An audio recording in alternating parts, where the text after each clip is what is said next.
Hola a todos y todas, bienvenidos a este podcast titulado Tecnologías e Inclusión de Personas con Discapacidad Visual. En este episodio, junto a mis compañeros, analizaremos cómo las herramientas digitales pueden favorecer la educación inclusiva, así como las barreras que todavía existen en muchos entornos tecnológicos.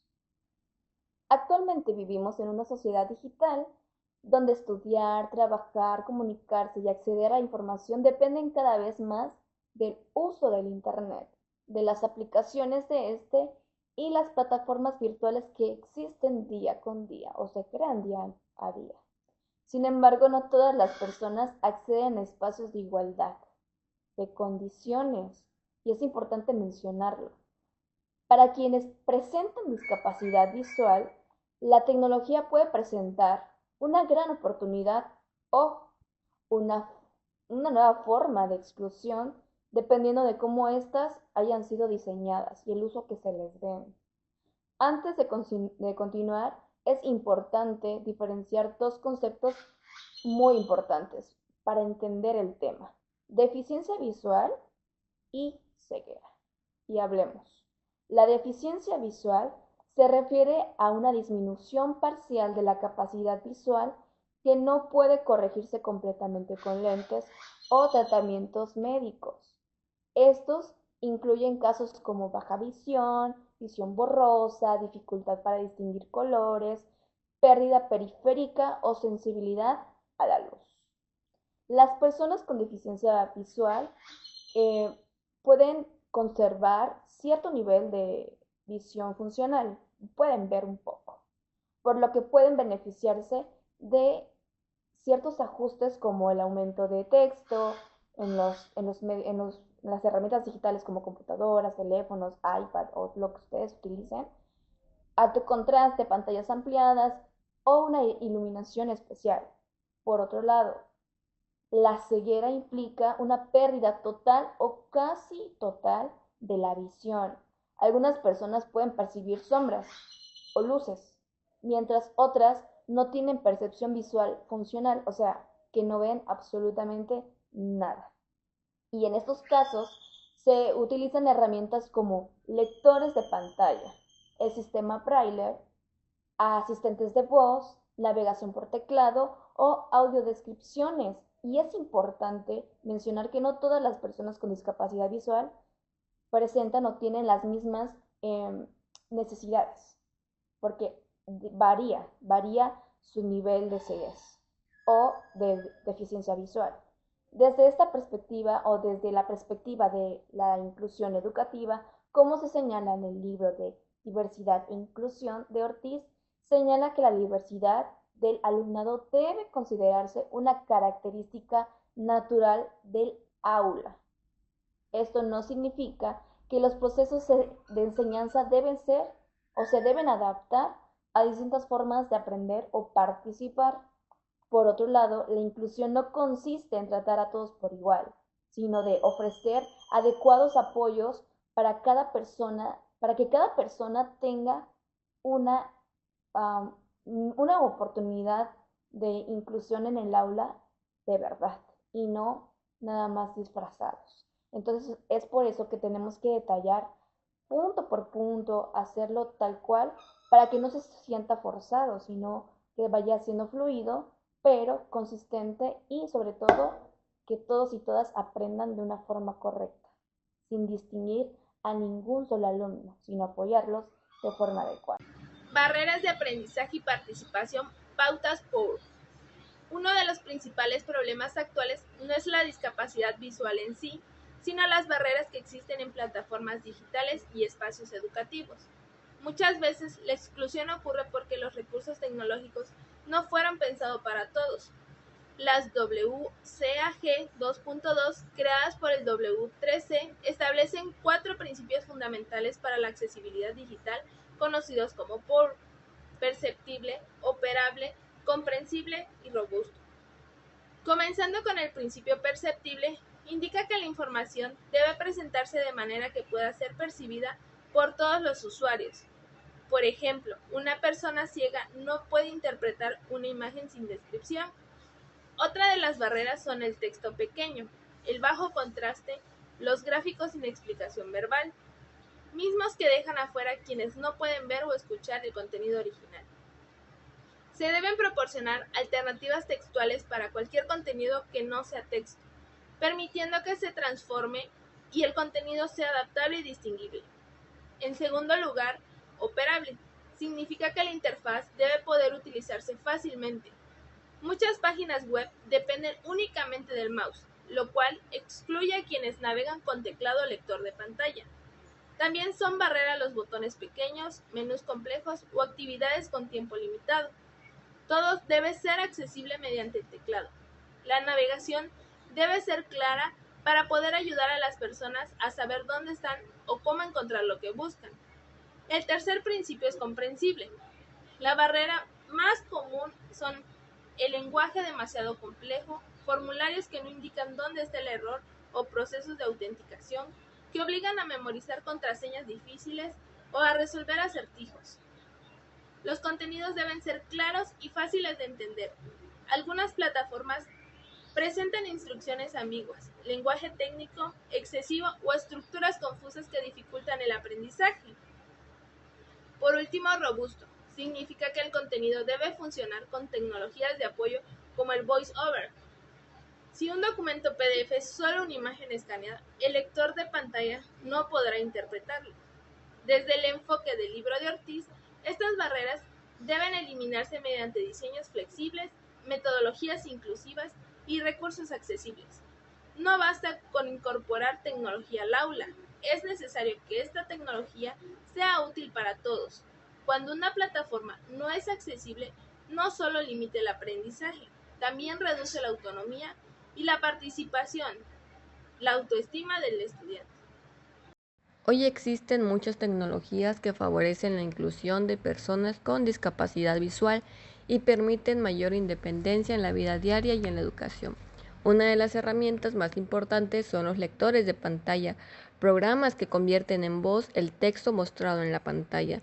Entre los más utilizados se encuentran JAWS, muy común en instituciones educativas y laborales. NVDA, una opción gratuita y de gran calidad. VoiceOver, integrado en dispositivos Apple. Talkback, disponible en Android. Gracias a estas herramientas, una persona puede leer documentos, navegar en Internet, enviar correos o participar en clases virtuales. También destacan aplicaciones basadas en inteligencia artificial, por ejemplo, CNG AI, que describe personas, objetos, textos y billetes. Be My Eyes, que conecta usuarios con voluntarios mediante videollamada. Google Lens, que reconoce texto e imágenes. InVision AI, diseñada especialmente para accesibilidad visual. En el ámbito educativo existen plataformas accesibles como Google Classroom, Moodle, Microsoft, Zoom, Google Meet. Estas permiten navegación por teclado, subtítulos, integración con lectores de pantalla y acceso remoto a clases. También hay herramientas para producción académica como Microsoft Word con lector inmersivo, Google Docs con dictado por voz, Kindle con lectura en voz alta, sistemas OCR que convierten imágenes escaneadas en texto accesible. En el libro de Ortiz resalta que las tecnologías de la información y la comunicación, conocidas como TIC, tienen el potencial de transformar significativamente el proceso de aprendizaje. Cuando se utilizan de manera adecuada dentro del aula, no se trata únicamente de incorporar herramientas tecnológicas por moda o por cumplir con una tendencia actual, sino de integrarlas con un propósito pedagógico claro que favorezca al desarrollo de los estudiantes. De esta forma, la tecnología no solo se limita a facilitar tareas o hacer más rápidas ciertas actividades, sino que cumple un papel fundamentalmente en la garantía de los derechos educativos, al contribuir a una educación más inclusiva, equitativa y accesible para todos los estudiantes e individuos. En ese sentido, TIC funciona como herramienta de apoyo, ya que facilita la comprensión de los contenidos mediante recursos interactivos, visuales y dinámicos. El objetivo de las buenas prácticas de inclusión visual es ambicioso, ya que aporta, propone y fortalece la conciencia de la sociedad para entender las mejoras tecnológicas.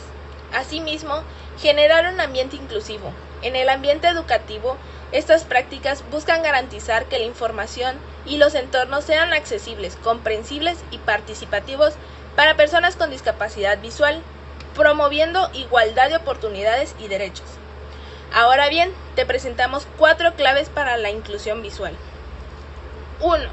Participación activa de las personas con discapacidad. Las decisiones sobre recursos materiales y estrategias que deben incluir la voz de quienes experimentan barreras visuales, ya que su experiencia permite identificar necesidades reales y soluciones efectivas. 2. Diseño visual inclusivo. El diseño y la comunicación visual deben ser claros, legibles y significativos, considerando el contraste, tamaño de letra, iconografía comprensible y colores accesibles. 3. Educación y sensibilización. Capacitar a docentes, diseñadores y comunicadores sobre la discapacidad visual y accesibilidad, para fomentar entornos inclusivos y evitar actitudes discriminatorias o la exclusión involuntaria. La inclusión tecnológica para personas con discapacidad visual debe ser de formación continua y un compromiso con la innovación e investigación. La efectividad de estas estrategias radica en la capacidad para generar experiencias de aprendizaje significativas, aprovechando sentidos alternativos como el tacto y la audición, fomentando así la participación activa y el desarrollo autónomo. En este sentido, las experiencias sensoriales se convierten en una herramienta pedagógica de invaluable importancia, ya que facilitan el desarrollo cognitivo a través de la exploración del entorno, y estas estrategias no solo enriquecen la experiencia educativa en estos estudiantes con discapacidad visual, sino que también fortalecen su autonomía, su capacidad para interactuar de manera más efectiva con su entorno. Aunque hoy contamos con grandes avances tecnológicos, todavía existen muchas formas de exclusión digital. La accesibilidad digital no puede entenderse únicamente como un requisito técnico, sino como un compromiso ético y pedagógico con la equidad. Desde la perspectiva de Ortiz en Diversidad e Inclusión Educativa, la inclusión implica reconocer que la diversidad no es una excepción, sino la condición normal de cualquier comunidad de aprendizaje. En ese sentido, los entornos digitales cada vez más presentes en la educación deben diseñarse considerando esa diversidad desde el inicio y no como una adaptación posterior.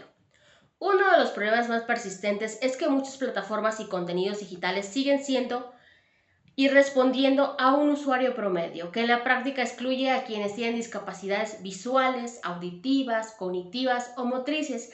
Aquí es donde los principios POUR, perceptible, operable, comprensible y robusto, ofrecen una guía concreta para transformar esa realidad. Sin embargo, aplicarlos de forma superficial, por ejemplo, agregando subtítulos automáticos o descripciones básicas, no garantiza una verdadera inclusión. La accesibilidad requiere una comprensión profunda de cómo interactúan distintos usuarios con la tecnología. Es frecuente encontrar escuelas que suben archivos inaccesibles, plataformas incompatibles, conectores de pantalla o videos sin descripción auditiva. Esto demuestra que la barrera muchas veces no está en la persona, sino en el entorno. La accesibilidad digital no debe verse como un favor ni como un requisito opcional. Es un derecho humano vinculado con la educación, con la autonomía, el trabajo y la participación social. Además, cuando un recurso es accesible, beneficia a toda la comunidad. Por ejemplo, los subtítulos ayudan en lugares ruidosos, el texto claro mejora la comprensión general, la navegación sencilla beneficia a adultos mayores y el diseño limpio favorece a cualquier usuario.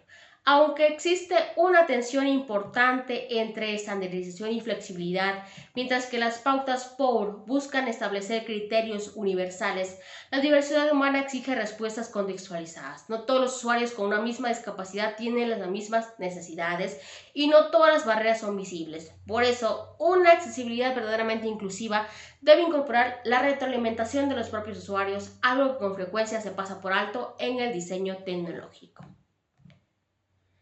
Las WCAP 2.2 ofrecen lineamientos técnicos, pero el verdadero cambio depende de la voluntad social y educativa para implementarlos. Como reflexión final, podemos decir que una sociedad moderna no se mide por la cantidad de tecnología que posee, sino por la cantidad de personas que pueden incluir mediante ella.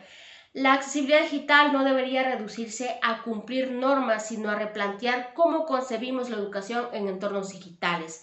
Integrar los principios POUR desde una mirada crítica como la que propone Ortiz implica pasar de una lógica de adaptación a una de diseño inclusivo desde el origen. Solo así se puede avanzar hacia una educación digital que no solo sea accesible, sino también justa y significativa para todos.